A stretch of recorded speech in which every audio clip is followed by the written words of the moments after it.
이제 오늘부터 사사기 강의를 시작합니다.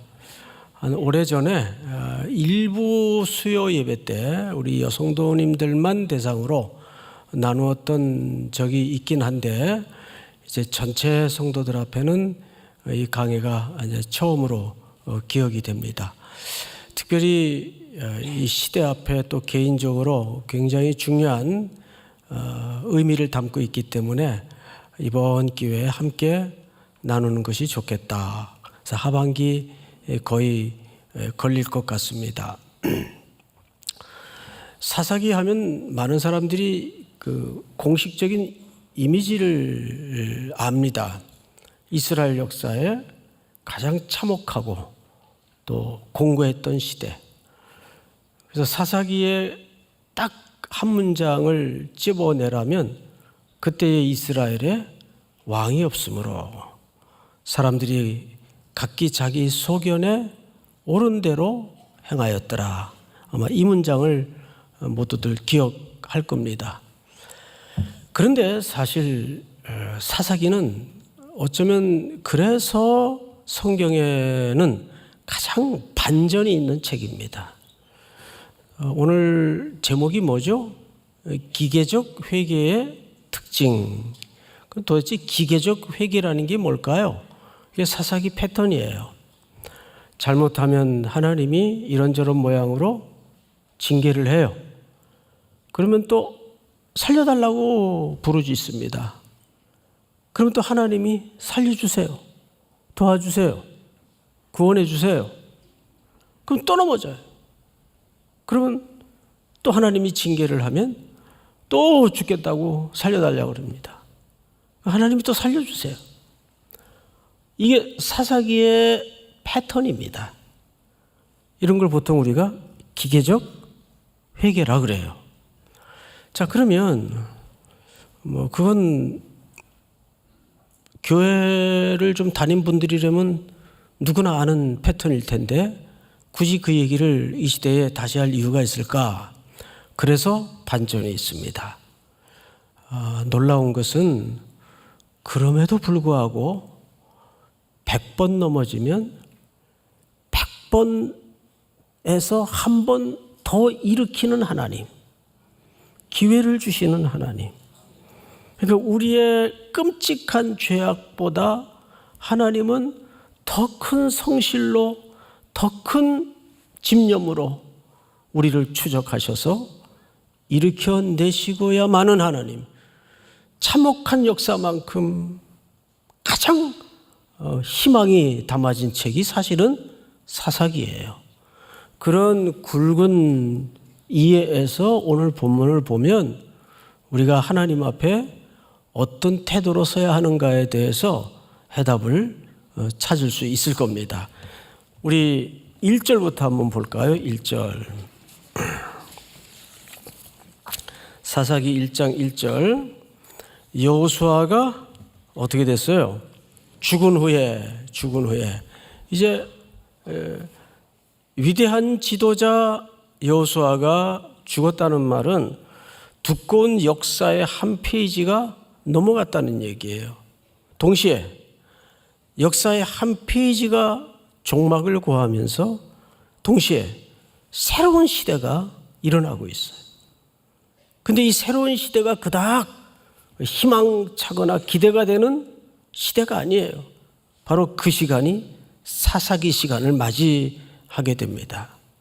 자, 그러면 여호수아는 도대체 어떤 인물일까에 대해서 성경에서 한번 좀 찾아보도록 하겠습니다. 몇 군데만. 여호수아서 23장을 좀 올려주실까요? 그러므로 스스로 조심하여 너희 하나님 여호와를 사랑하라. 여호수아가 이제 백성들을 모아놓고 한 얘기예요. 너희가 만일 돌아서서 너희 중에 남아있는 이 민족들을 가까이 하여 더불어 혼인하며 서로 왕래하면 13절 확실히 알라. 너희 하나님 여호와께서 이 민족들을 너희 목전에서 다시는 쫓아내지 아니하시리니. 여기서부터 시작. 그들이 너희에게 올무가 되며 덫이 되며 너희의 옆구리에 채찍이 되며 너희의 눈에 가시가 되어서 너희가 마침내 너희의 하나님 여호와께서 너희에게 주신 이 아름다운 땅에서 멸하리라.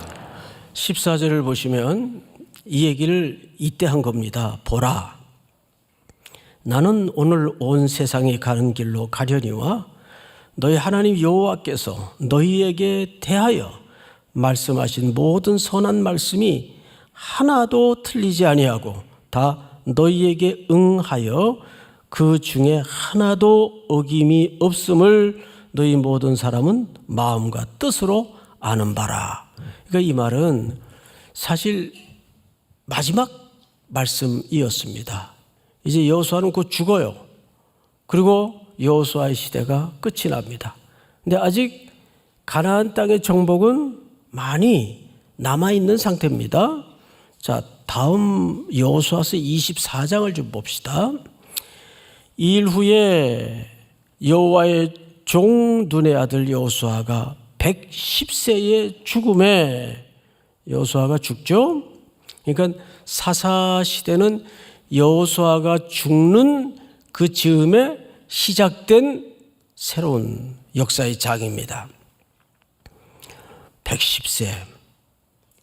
요즘은 백수하세요라는 말도 안 한대요. 100살 넘는 분들이 하도 많아가지고 요즘은 모세수 하세요 그런데요. 모세수 하세요. 110세. 이것도 참 끔찍하죠. 자, 그들이 그의 기업의 경내 딥낫세라에 장사하였으니 딥낫세라는 에브라임 산지 가스산 북쪽이었더라. 우리 다 같이 시작.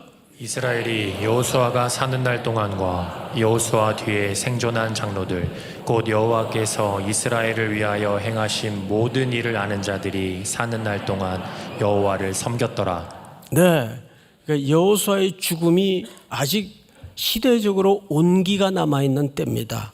그래서 오늘 1장 1절을 보시면 여호수아가 죽은 후에 이스라엘 자손이 여호와께 여쭈어 이르되 우리 가운데 누가 먼저 올라가서 가나안 족속과 싸우리이까.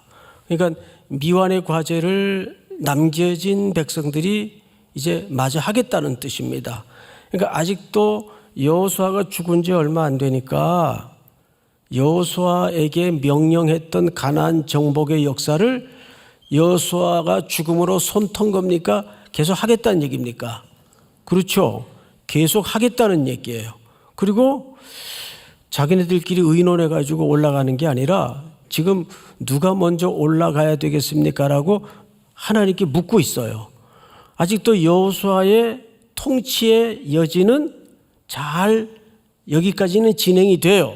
근데 2절을 보십시다. 2절.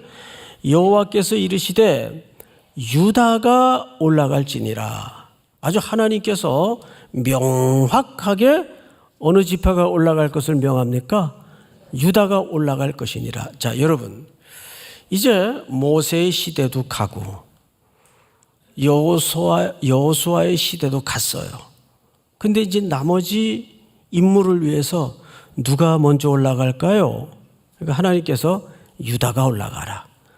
왜 하필 유다일까요? 그렇다고 유다가 장자 지파도 아니거든요. 그런데 제가 한 군데만 성경을 읽어드리겠습니다. 이건 자막을 준비 안 했기 때문에 제가 그냥 읽어드릴게요. 10절을 보시면 규가 49장 창세기 10절을 보시면 규가 유다를 떠나지 아니하며 통치자의 지팡이가 그 발 사이에서 떠나지 아니하기를 실로가 오시기까지 이르리니 그에게 모든 백성이 복종하리로다.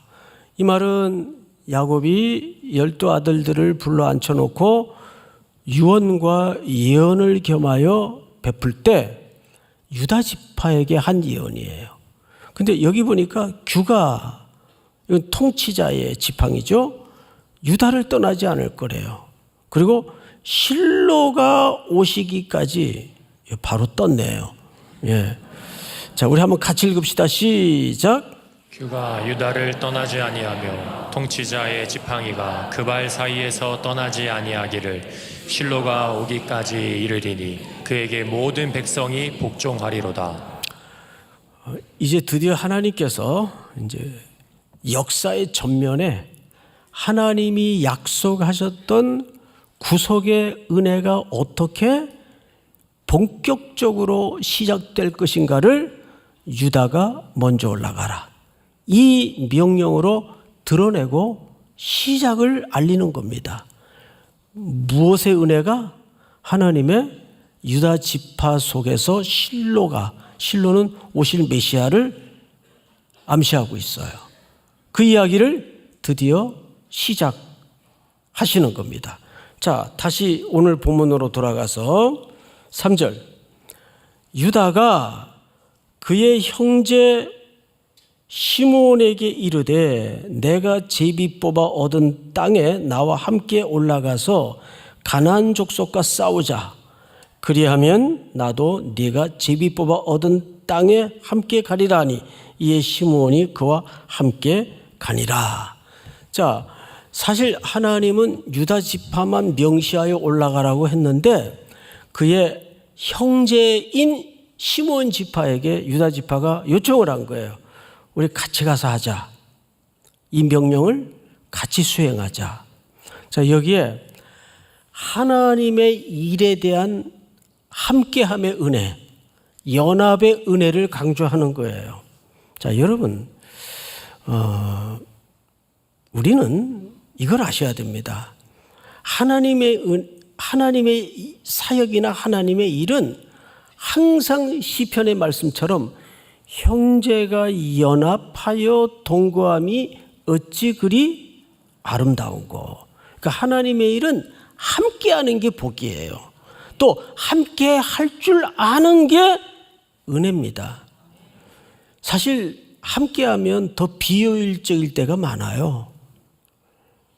시간도 더 걸리고, 이거 뭐 혼자 후딱 해치우면 금방 끝날 놈의 일을 이거 꼭 이렇게 여러 명이 나와서 해야 되나? 이럴 때가 많아요, 교회 일은.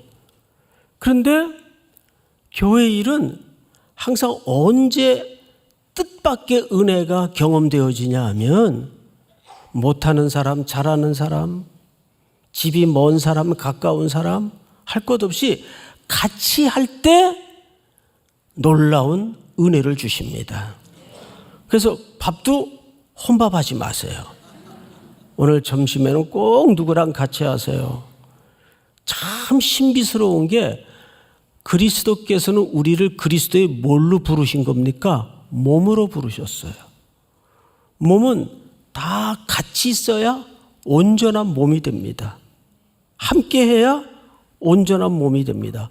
발은 발대로 따로 돌아다니고 손은 손대로 따로 돌아다니면 그걸 몸이라고 할 수가 없죠. 그래서 교회의 스피릿 가운데 우리가 놓치지 말아야 될 스피릿이 뭐냐 하면 높은 자, 낮은 자, 부한 자, 가난한 자 다 같이 할 줄 아는 교회. 믿습니까? 능력 있는 사람끼리 따로 놀고 능력이 좀 안 되는 사람들끼리 또 따로 놀아야 되고 이런 공동체는 그리스도의 몸이라고 할 수가 없어요. 믿습니까? 그래서 김장을 할 때도 그냥 10명이면 충분히 할 거를 100명씩 막 불러요. 나중에 보면 먹고 가는 게 더 많아요. 원래 그렇게 하는 거예요. 하나님의 공동체의 첫 번째 가치는 효율이 첫 번째 가치가 아닙니다. 이걸 함께 했다는 게 가장 중요한 가치가 돼야 됩니다. 저는 솔로도 은혜가 되고 사중창도 은혜가 되고 듀엣도 은혜가 되는데 진짜 백미 중에 백미는 합창입니다. 찬양대원들이 각양의 음색을 가지고 다 하나의 목소리로 만들어서 오직 한 분께만 영광을 집중하는 이 은혜로운 풍경을 우리가 매주 만나지 않습니까? 함께 하는 거예요. 그래서 오늘 점심은 절대 혼밥하지 마시고 함께, 우리 좌우로 함께 합시다. 인사 좀 하세요. 함께 합시다. 한 번 더 할까요? 같이 갑시다. 그것이 오늘 유다가 시므온 지파를 함께 올라가자. 결과가 어떻게 됐을까요? 자, 성경을 한번 보십시다. 유다가 올라가매 여호와께서 가나안 족속과 브리스 족속을 그들의 손에 넘겨주시니 그들이 베색에서 몇 명을 죽였습니까? 10,000명을 죽였어요. 10,000명. 할렐루야. 하나님께서 혁혁한 결과와 승리를 주셨습니다. 그럼 그들의 군대 수가 많았거나 전략이 뛰어났거나 사기가 유난히 충천해서 이겼을까요? 아닙니다. 성경을 잘 보시면 2절 하반절에 이런 놀라운 글이 숨어져 있습니다. 2절 여호와께서 이르시되 유다가 올라갈지니라 보라 내가 이 땅을 그의 손에 어떻게 해요? 넘겨줄 것입니까? 주었노랍니까? 자, 여러분 하나님의 약속에 관련된 내용은 항상 시제가 미래이지만 완료형으로 써요. 다시요. 미래이지만 완료형으로 씁니다. 왜? 하나님의 언약은 앞으로 되어질 게 언약이 아니고 약속한 것은 존재하는 거예요. 이루어진 거예요. 해야 있으라. 그럼 해가 존재하는 겁니다. 그러니까 여러분들이 우리가 하나님 안에 산다는 것은 이런 어마어마한 신비의 실체를 붙들고 그 실체에 붙잡혀서 사는 거예요. 여호수아를 향해서 모세가 가나안 땅을 진입을 명령할 때 주었노니 그래요. 거기서도 아직 들어가지도 않았는데 밟지도 않았는데 발바닥으로 밟는 곳은 내가 너에게 주었노니 그래요. 미래 완료형으로 씁니다. 하나님의 말씀이 기초가 된 언약이기 때문에 그렇습니다. 우리 성도들이 신앙인으로 산다는 것은 이런 어마어마한 실체를 가지고 사는 거예요.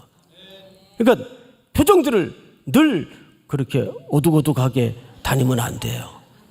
밝게, 용기 있게, 쫄지 말고 담대하게. 믿습니까? 주었노니. 십자가에서 과거, 현재, 미래는 우리에게나 필요한 시제지 하나님의 시각에서는 그 시제가 의미가 없어요. 하나님은 말씀으로 세상을 빚으시고 존재케 하신 분입니다. 우리가 그 실체에 붙들려 사는데 뭐가 두려워요? 뭐가 우리가 쫄고 살 이유가 있습니까?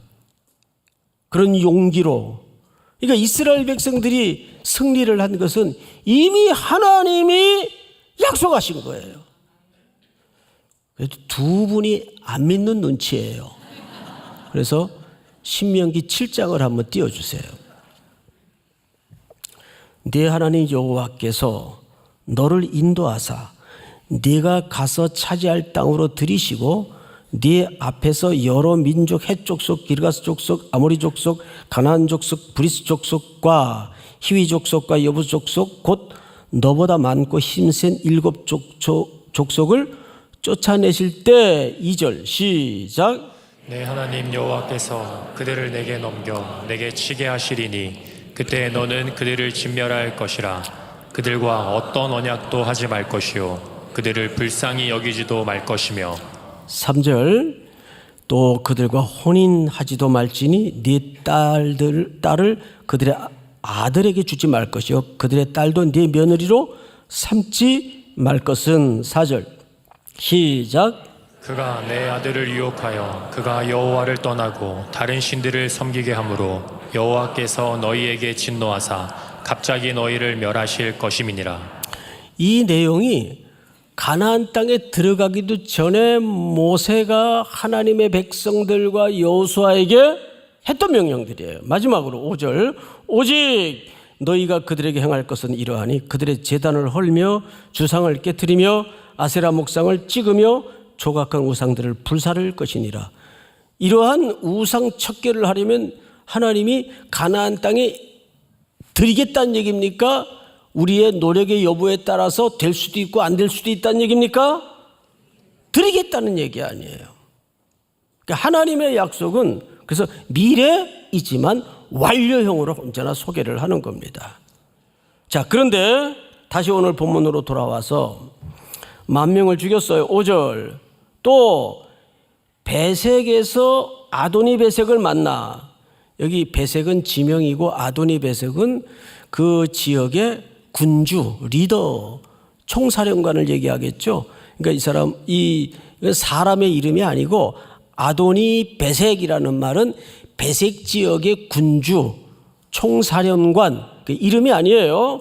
어떤 권위에 대한 호칭으로 이해를 하시면 맞을 것 같습니다. 아도니 베색을 만나 그와 싸워서 가나안 족속과 브리스 족속을 죽이니, 우리 다 같이 6절 시작. 아도니 베색이 도망하는지라 그를 쫓아가서 잡아 그의 엄지손가락과 엄지발가락을 자르매. 네, 사실 오늘 어쩌면 설교의 가장 본론이 아도니 베색입니다. 지명의 군주, 우리가 보통 이름으로 알고 있지만 호칭이에요. 근데 그 아도니 베색의 군주를 붙잡아서 어디를 잘라요? 손가락과 발가락을 자르는 게 아니라 엄지손가락과 엄지발가락을 잘라요. 여러분, 그러면 일단 뭐가 문제가 생깁니까? 군사로 말하자면 무기를 잡을 수도 없고 엄지발가락이 없으면 걸을 수도 없고 뛸 수도 없어요. 그러니까 이것은 잔인하게 고통을 주겠다는 의미보다는 완전히 무력화시키는 작전입니다. 그런데 여러분, 이런 이미 포로가 됐거나 약자인 이들에게 전쟁간에도 우리가 보통 제네바 협정이라고 그러죠. 이런 것들을 통해서 기본적인 인간에 대한 배려가 있어야 되는데, 이 사람을 붙잡아다가 발가락을 자르고 손가락, 그것도 엄지를 잘라요. 근데 이 문화가 사실은 가나안 문화입니다. 그러니까 이런 거죠.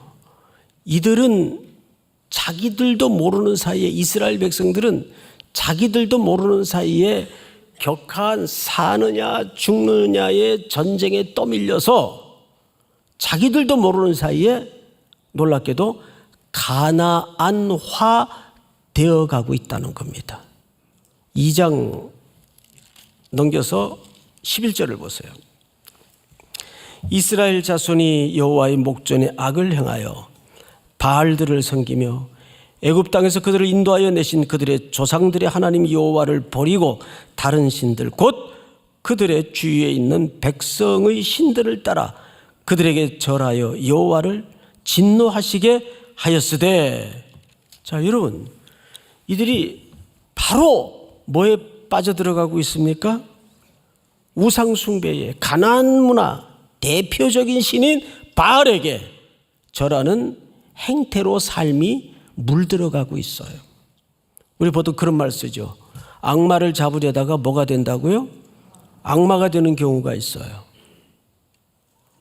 이들은 상대의 수장에 엄지발가락과 엄지손가락을 자름으로써 무력화시키는 것까지는 좋은데, 그 문화 자체가 자기들도 인식하지 못하는 사이에 천천히 가나안화 되어가고 있다는 겁니다. 이게 아주 무서운 지점이에요. 그리고 이제 성경이 어디를 향하여 우리를 이끌어가는가를 잘 보십시오. 7절. 아도니베색이 이르되 옛적에 70명의 왕들이 그들의 엄지손가락과 엄지발가락이 잘리고 내 상 아래서 먹을 것을 줍더니 하나님이 내가 행한 대로 내게 갚으심이로다 하니라. 이거 누가 한 얘기죠? 그렇죠. 포로가 된 엄지발가락이 잘리고 엄지손가락이 잘린 아도니베섹이 적의 수장이 고백한 거예요. 아이러니죠. 이 사람의 입에 의해서 하나님의 공의로우심과 하나님의 엄정한 심판이 증언이 돼요. 자기 스스로 고백하는 거예요. 내가 70명의 왕들을, 이 70이라는 숫자는 문자적인 의미도 있겠지만 이 70이라는 숫자 속에는 충족성, 완전성, 전체성, 대표적인 성격을 갖고 있어요. 그러니까 이 70이라는 숫자를 드러내면서 아도니베섹이 권력이 가장 절정에 있을 때 그 권력으로 70명의 왕들을 그렇게 무자비하게 죽이고 자기 상 아래 개들처럼 취급을 했다 그 말이에요. 그랬더니 누가 나에게 벌을 하시는구나. 저들의 신께서 나를 벌하시는구나. 근데 이게 유다나 이스라엘 백성들의 입에서 터져 나온 고백이 아니고 적장의 입에서 터져 나온 고백이에요. 자백되어진 내용이에요. 자, 근데 성경을 우리가 조심해서 볼 것은 무리가 7절 끝에 보시면 무리가 그를 끌고 어디에 이릅니까? 예루살렘에 이르렀더니 예루살렘은 장차 종교의 총본거지가 되는 공간입니다. 예루살렘에 그 손가락, 발가락, 엄지를 다 잘린 아도니베섹을 거기까지 끌고 와요. 그리고는 그가 거기서 어떻게 해요? 죽었더라. 아도니베섹이 그러니까 어디서 죽은 거죠? 예루살렘에서 죽은 거예요. 과연 이 본문이 말하고 싶은 게 정말 뭘까요? 여러분, 우리는 지금까지 설교자의 설교를 통해서 아도니베섹이라는 인물에 대해 못된 짓 아니 하나님께서 공정하게 심판하셨구나. 타자의 시선으로만 봐요. 그런데 여기 아도니베섹은 더불어 또 누구일 수도 있다는 생각을 안 하죠? 나일 수도 있다는 거예요. 내가 그 사람일 수 있어요.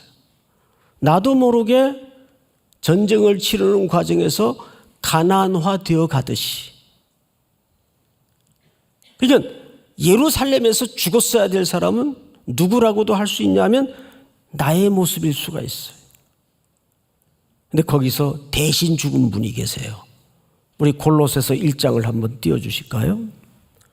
전에 악한 행실로 멀리 떠나 마음으로 원수가 되었던 너희를 22절 시작.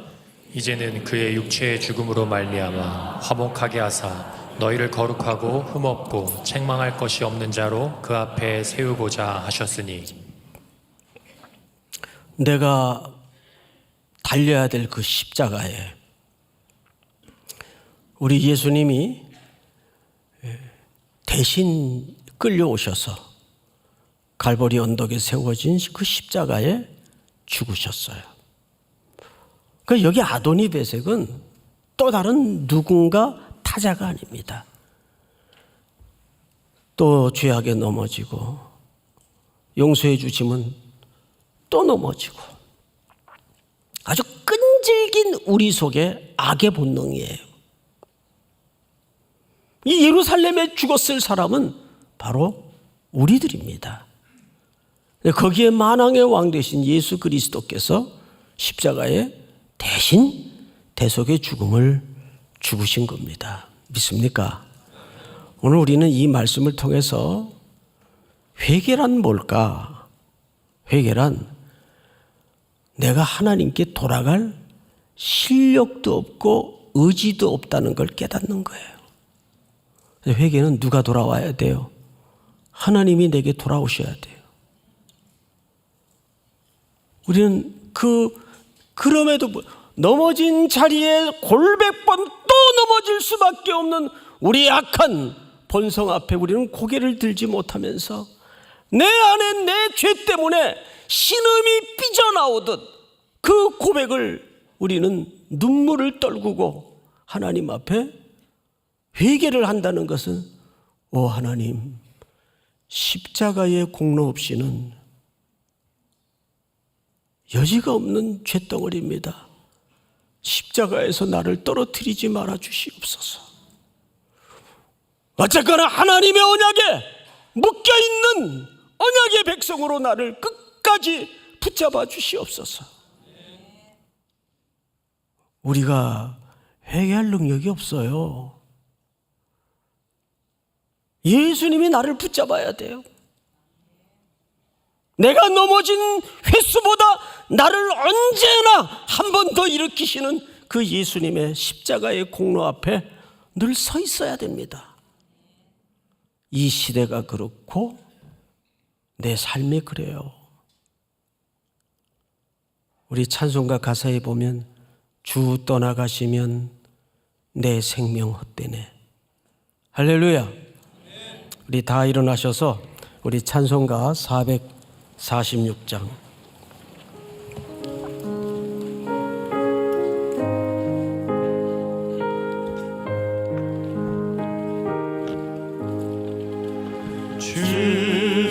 충성 외에는 참 기쁨 없도다. 날 사랑하신 주 늘 계시옵소서. 기쁘고 기쁘도다. 항상 기쁘도다. 나 주께 왔사오니 복 주옵소서. 나 주께 왔으니 복 주시옵소서. 주 함께 계시면 큰 시험이 이기네. 기쁘고 기쁘도다. 항상 기쁘도다. 나 주께 왔사오니 복 주옵소서. 떠나가시면 내 생명 떠나가시면 내 생명 헛되네. 기쁘나 슬플 때나 늘 계시옵소서. 기쁘나 슬플 때 늘 계시옵소서. 기쁘고 기쁘도다. 항상 기쁘도다. 나 주께 왔사오니 복 그 귀한 주옵소서. 언약을 이루어 주시고 그 귀한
구주 예수 그리스도의 은혜와 하나님 우리 아버지의 놀라우신 사랑하심과 성령님의 교통하심이 오늘 머리 숙여 경배를 드리는 사랑하고 사랑하는 주의 백성들, 해외, 국내, 멀리 출타해 있는 가족들, 복중의 생명까지 영원토록 함께 있을지어다. 아멘.